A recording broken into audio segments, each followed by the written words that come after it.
Alex Preston has previously depicted his story of life-threatening illness through paintings and films, but only through the medium of video games do I think that this could be told most deeply and personally to an audience. With a vast open world with grand landscapes and spatial storytelling, tight combat and movement mechanics, and a gloriously rich soundtrack, Hyper Light Drifter is not only a fantastic game, but a fantastic work of art. The game is an action RPG with platformer elements. It promotes exploration and a keen eye for secrets, which the world is full of. The skillfully crafted 2D pixel art world in this game is strong enough to hold itself up alone, but combined with the deep, mysterious, buzzing soundtrack by Disaster Piece, the game comes together to deliver an astonishingly breathtaking experience. I can't live my life in a typical fashion that most people can, Alex says. I have a very restricted and limited diet, for example. I'm limited in the physical activities I can do, and I have been throughout my life. That's kind of what led me down the path of playing lots of games and indulging in a lot of media. I have a lot of downtime, so I really absorbed all that stuff, especially with games, where it's the entire world you can escape to and become something else. You don't have to worry about stuff going on in your life currently. Games have always provided a good way to push the boundaries of my mind and get out of my own body.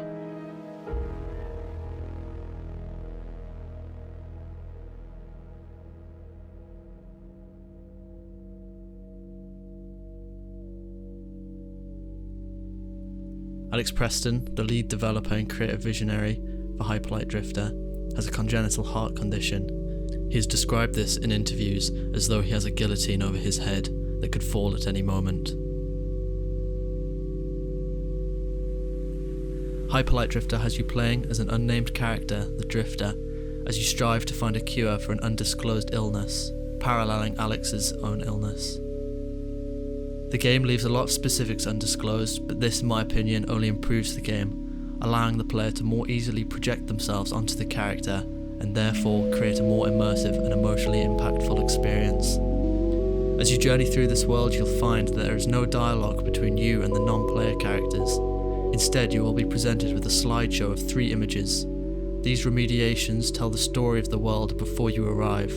The world has been ravaged by a recent war, which could have taken place a year ago or yesterday. This is not explicitly stated. The inhabitants of the world seek salvation, and whether or not your journey in the world fulfills this need is up to you, as the game does not specifically display that your actions have any positive impact on the world. You may kill a handful of the world's tyrants on your quest, but if you return to that area after the fact, you'll only find that more of these characters have emerged.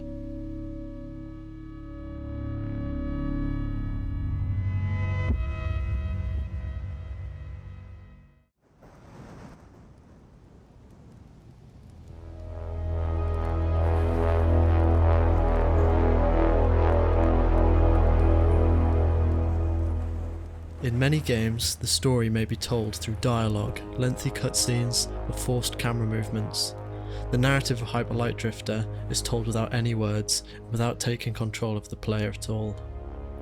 You are tasked with deciphering the story through large scenic vistas, interactions with NPCs, and spliced-in dream sequences.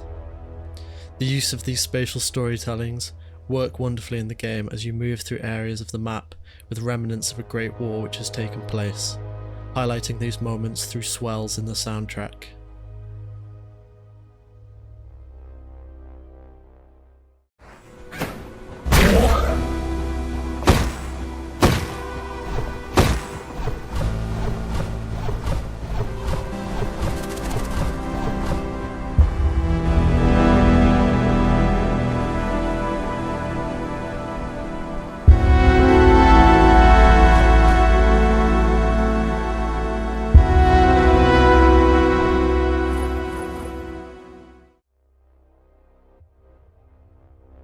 As well as this, there are many clues hidden around the map, with monoliths written in a fictional language to further the lore of the world. These clues are not mandatory collections, as you could complete the game without having visited any of these locations. But the community surrounding Hyper Light Drifter has worked hard to first collect these runes, but also to read the language which itself required legitimate skill and knowledge about ciphers to unearth.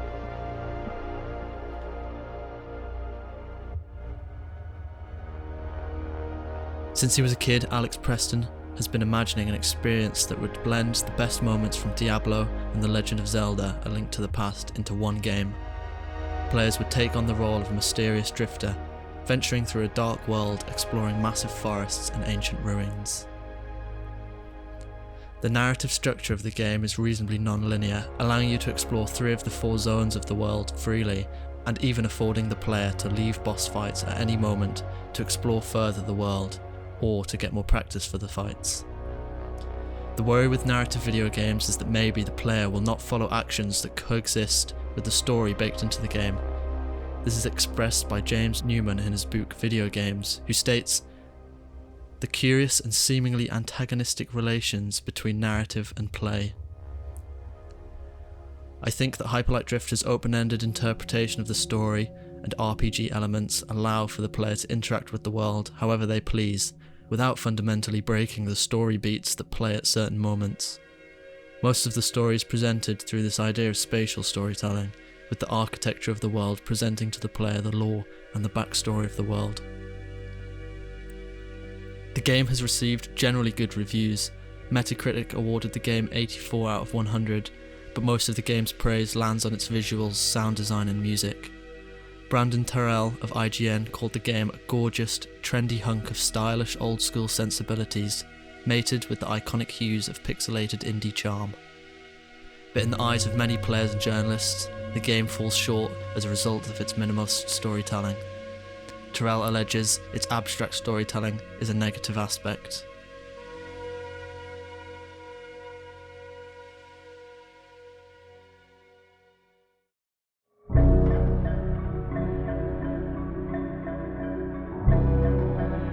Heart Machine's next game, Solar Ash Kingdom, was announced in March 2019 and is set to be in the same universe as Hyper Light Drifter, though not as a direct sequel, evolving from the stylized 2D pixel art to a low-poly 3D world.